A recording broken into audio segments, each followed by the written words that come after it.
So earlier this year, I lost my older sister memory to a cardiac arrest.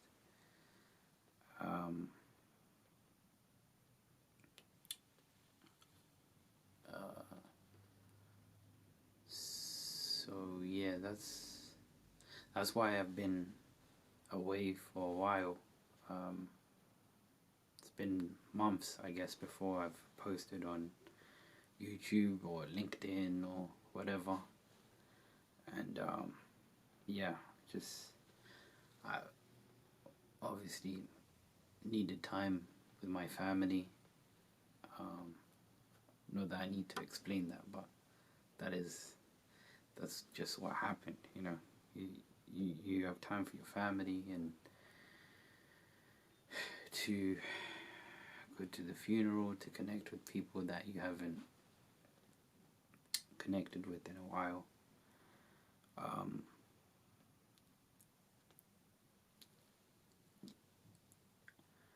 I can't. I wanted to make this video because I guess the whole point of me posting things um, on my YouTube channel, uh, but just in general, I mean, the whole point of it was like for business. So the stuff that I do and leads and stuff like that. But I also just wanted to make sure that I record my life and different things that um I'll go through and stuff like that, and then I can look back and say, yeah, that was good, that was bad, whatever happens in my life. But this isn't one of them. This isn't one thing that I wanted to look back at. But I'm sure, like in future, looking back on this video might give me peace, um, and I'll really be able to understand, where I was mentally. And I don't even know if this video is making sense, but yeah, man, I think that's it. I just wanted something to look back at, and I can't really put into words exactly how I feel, even when I'm on this camera and recording this video. I can't put it into words. Losing your sister or losing someone you love. People have watching this have probably lost someone they love too. My sister was young. She died at the age of 36. So it was just unexpected. It wasn't something that you can't say someone died from old age or something. You can't really say that. Now, losing my sister has been hard for everyone, obviously. Everyone in the family and her friends as well. She always thought that people didn't. She always thought that people didn't, like, care for her or, love her and stuff like that. But if you were there at the funeral, you you would have been like, wow. Like, so many people came, so many people came to show their respects and their peace. I heard from one person that were like, it was like it's two funerals happening,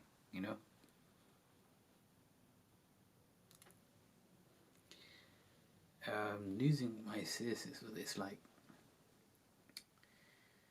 when in ethnic minority families in our cultures, usually the eldest kid or the older siblings look after the small siblings. So Mema she would look after me when I was young, So when she died, and I said this before, but it's like I didn't just lose a sister. It's like I lost a second mom, and she took. She was always there, you know, for me. If I ever needed like anything, like advice or whatever, she'd always listen. She'd always do it without like judging you, or you know, like she'll be trying to understand why you feel that way and stuff like that. So yeah, man. It's so crazy how life is, man. Like just the month, like the same day she died, a month earlier, I released a documentary called "How I Changed My Life at 25," and that documentary was like, yeah, it was just like my life story so far and how I managed to make a success out of the bad stuff that I've been through, etc. And then the next month she's gone, and it's like life is crazy. Like one moment you feel on top of the world, and then the other moment you're like at the bottom, and you just feel bad. You feel like crap. You feel all types of things like this. My mind has been in I've thought about so many ways to get rid of this pain. I can't really say on this video, but your mind goes in very dark places when you start to, you know, miss people that are important to you in your life. And I felt like my sis was like my backup, you know what I'm saying? So if ever I couldn't communicate something or get something across to someone, whether that's, you know, my other siblings or whatever, she will be there to like protect me. So yeah, man. Anyway, I don't feel like the way that they treated my sis when she had the cardiac arrest, like when she went to the hospital. I don't even know if I can speak on it, but she was put in a ventilator, and some of the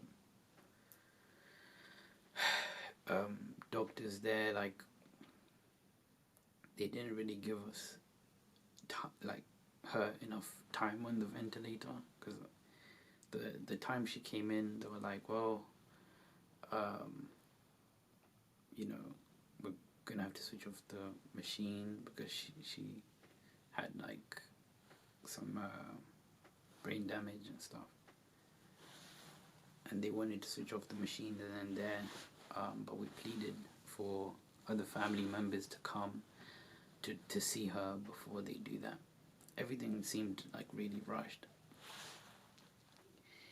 But I don't want to focus on the negative for now, man. I want to focus on the positive, and the positive for me and what happened was like, there was this like really nice nurse that was there. I can't remember her name. I wish I took down your name so that in future, you know, like I can, I don't know, help you out with something. But there's these hearts that they give out to people that have, I guess, lost someone. She gave us this heart, and this is one heart that was placed on her chest when I saw her in, I think, is it ICU? I saw her in there on the ventilator. They placed this heart on her chest, and they told us that we can take one with us so we can always like remember her. And in her coffin too, she had this heart on her chest, and my sis was a nurse, so she had like other stuff too, like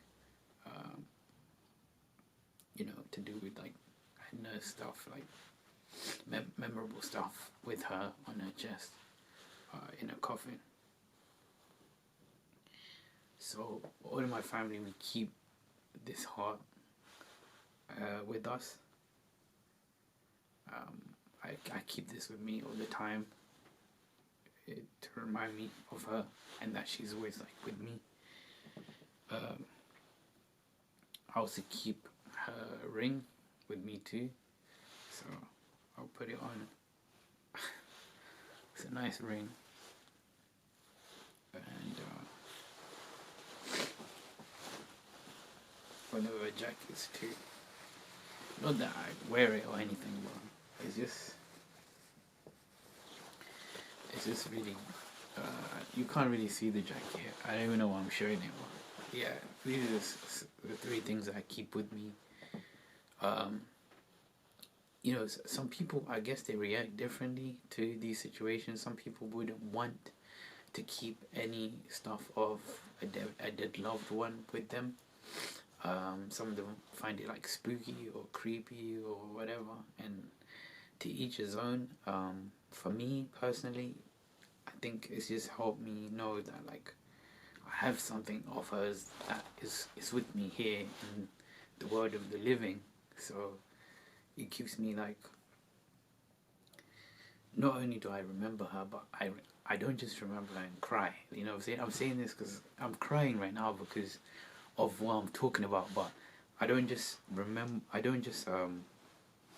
keep these things with me to cry. It's more like I feel happy, I feel glad that I have something of hers.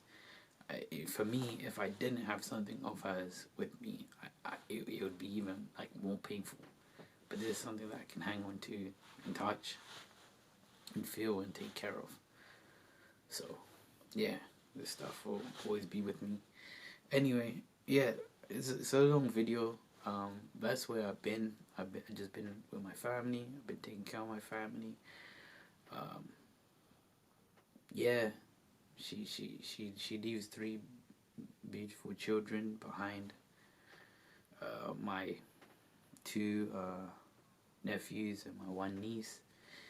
And even when she was alive, I remember like her firstborn, who's 18 now. I remember the first time that I held him in my arms. I think I was like maybe 10 or something, and I told her, I said, oh yeah, I always take care of him. And the niece and the nephew that comes after him, I said the same thing. I'll always take care of them. So I'm gonna stick to my promise. And she was always really grateful of that too.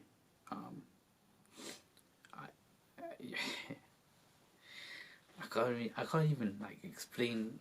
I can't even talk, man. I don't know, but yeah, man.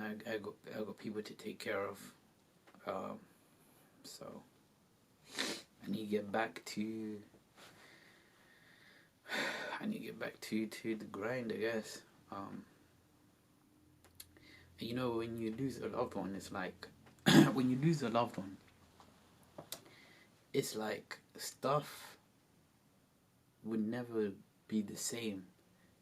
Even though it gets easier to live day by day, but the feeling that they brought to you, that never goes away. The memories, they're like lifelong, you know, like you'll think about them forever. So yeah, that's